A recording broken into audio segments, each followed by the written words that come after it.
Hanifah mempunyai ijtihad. Kalau laki-laki punya wudu menyentuh kepada wanita yang bukan mahramnya, maka kalau bersyahwat wudunya batal, kalau tidak bersyahwat wudunya tidak batal. Beda kan? Imam Syafi'i syahwat atau tidak syahwat? Imam Abi Hanifah syahwat batal, tidak syahwat tidak batal. Dalilnya apa dalam Al-Quran? Sama, dalilnya tetap lamastumun nisa. Tapi lamastum ini oleh Imam Abi Hanifah diartikan ay jama'tumun nisa. Kamu menjima wanita. Maknanya lamastum ini kan menjima, bukan menyentuh. Tapi kalau menyentuh dengan syahwat ini permulaan jima, makanya batal. Lah sekarang lamastum ini artinya yang benar itu yang seperti apa? Apa lamastum ini menyentuh seperti pendapatnya Imam Syafi'i? Apa lamastum ini bermakna jama'tum ajima seperti pendapatnya Imam Abi Hanifah? Nanti ini dikasih tahu yang sebenarnya oleh Nabi Isa alaihissalam. Yang lamastum ini begini artinya, apa menyentuh, apa berjima. Kalau kebetulan yang benar itu pendapatnya Imam Abi Hanifah misalnya, maknanya lamastum itu jama'tum, bagaimana pendapat Imam Syafi'i? Tidak apa-apa. Karena Imam Syafi'i ini kan adalah orang mujtahid mustakil. Tak atau boleh mustakil, repot kan cuma dengar ya. Jadi kalau mujtahid mustakil itu boleh berijtihad, kalau benar dapat pahala 2, kalau salah dapat pahala 1. Tapi kalau mujtahid mustakil, mungkin orang paling hari mujtahid lah. Tidak ada sekarang mujtahid mustakil itu sudah nggak ada. Karena jaraknya dengan Rasulullah sudah jauh sekali. Nah ini Nabi Isa nanti yang meluruskan itu. Jadi tidak ada mazhab satu saat.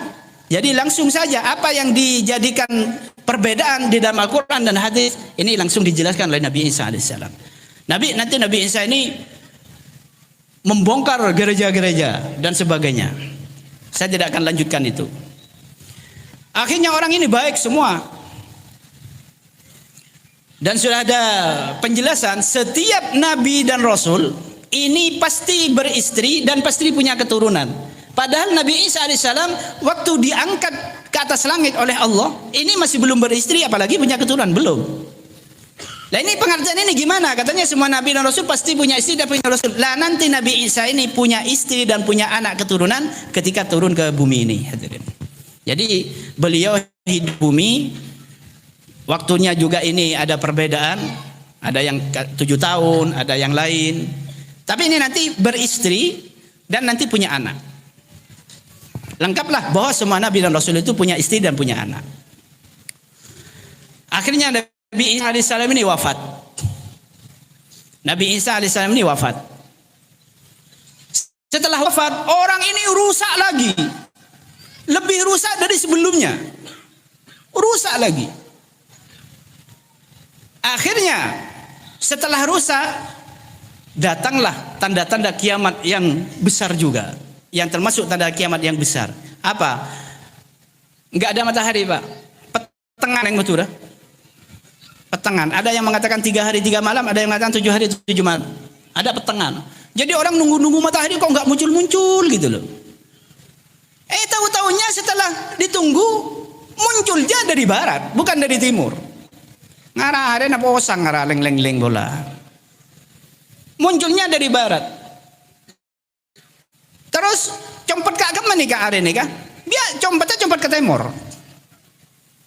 Jadi dari barat muncul dari barat, tenggelam di timur. Besoknya biasa lagi timur ke barat. Ini dalam kitab At-Tadhkiratul Al-Qutubi itu diterangkan perkiraan ini tidak ada yang pasti karena semua masalah kiamat ini adalah hanya Allah Subhanahu wa taala yang tahu. Ada yang ini tidak ada yang pasti, hanya perkiraan ulama diterangkan. Kalau matahari sudah terbit dari barat, ini kiamat kira-kira kurang 125 tahun lagi. Lama kan? Kita masih ada di dalam kuburan itu. Kita masih ada di dalam kuburan. Lah ketika itu hadirin, orang yang baik ini sudah tinggal sedikit. Sedangkan kalau masih ada orang bisa baca la ilaha illallah, langit tidak mungkin kiamat. Makanya yang baik-baik itu, yang sudah tinggal sedikit itu, dimatikan oleh Allah Subhanahu wa taala, diwafatkan. Sehingga semuanya ini menjadi orang jelek dan akhirnya tidak ada yang bisa baca la ilaha illallah, akhirnya kiamat terjadi.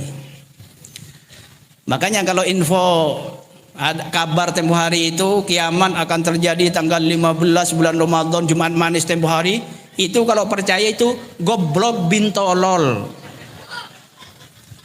Orang masih banyak darusan kok. Sudah mau kiamat. Sudah dijelaskan kalau masih ada orang bisa baca la ilaha illallah tidak mungkin kiamat. Orang takut semua. Sampai bini netina aki mitamit para Allah. Sampai tedung rok bongimbong. Sudah. Akhirnya kiamat.